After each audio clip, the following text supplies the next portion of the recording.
KXTC Podcast.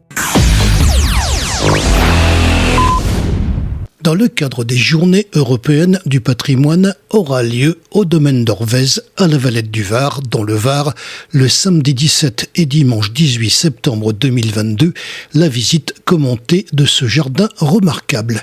Le dimanche 18 septembre 2022 aura lieu le Salon du Livre de Jardin.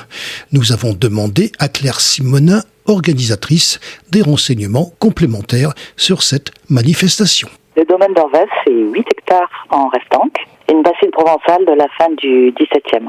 C'est le père de l'actuel propriétaire, le peintre Pierre Deval, qui l'a acheté en 1925 et qui a mené une grande vie intellectuelle avec peintre, musicien et écrivain de premier plan de l'époque. En fait, dans ce lieu, on ressent toujours cette atmosphère. La vie intellectuelle y continue avec des concerts, des manifestations. Françoise y a ajouté sa passion pour le jardin, qui est en partie un jardin d'acclimatation. Il est d'ailleurs labellisé jardin remarquable. C'est un peu une bulle spatio-temporelle.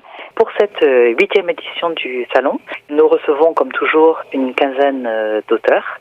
Cette année, un accent encore plus particulier que d'habitude sera mis sur la nécessité absolue de renouveler le regard que nous portons sur nos jardins, avec bien sûr le bouleversement climatique qui est en cours.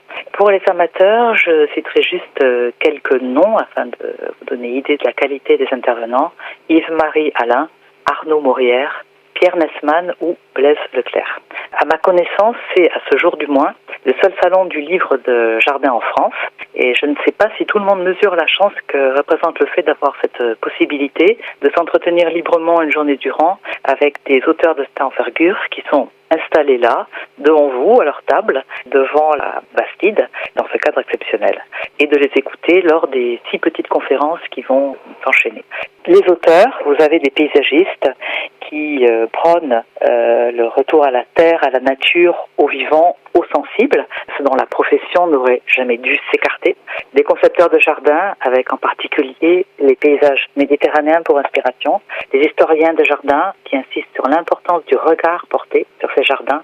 Des agronomes qui se sont penchés sur les sols, les modes de culture, l'adaptation du jardin à la sécheresse. Des apiculteurs qui proposent des solutions jardinières, en particulier les arbres, à la dramatique carence en pollen créée à certaines saisons par le bouleversement des floraisons dû au réchauffement. Des journalistes qui s'emploient à créer des revues qui sont les laboratoires de toutes ces problématiques des paysans arboristes. Il y a cette année un focus particulier sur les aquarellistes et illustrateurs de livres. Une aquarelliste fera d'ailleurs une démonstration dans le jardin. Nous avons même un auteur de polar botanique qui est lui-même agronome et jardinier. Je vais vous citer les titres des conférences pour vous allécher. Jardiner avec les yeux des abeilles, regard sur nos plantes de jardin, sur le jardin du futur. Qu'est-ce qu'un jardin émotionnel? Vers un réensauvagement du jardin et face au dérèglement climatique, jardinons, qui sera désormais notre credo. Alors je vous invite à consulter le programme complet sur le site du domaine d'Orvez, ORVE accent grave S, ou sur la page Facebook du Salon du Livre du domaine d'Orvez. Vous y trouverez évidemment la liste des auteurs, avec leur présentation par eux-mêmes, la liste et les horaires des conférences, avec la présentation de chaque conférence par les auteurs eux-mêmes. Le salon, c'est le dimanche seulement, de 10h à 18h. Le jardin étant aussi ouvert le samedi, mais il n'y aura pas le salon. Nous vous proposons une restauration maison. Sachez que si vous souhaitez déjeuner, je vous conseille de réserver vos tickets repas dès que vous arrivez. KXTC Podcast.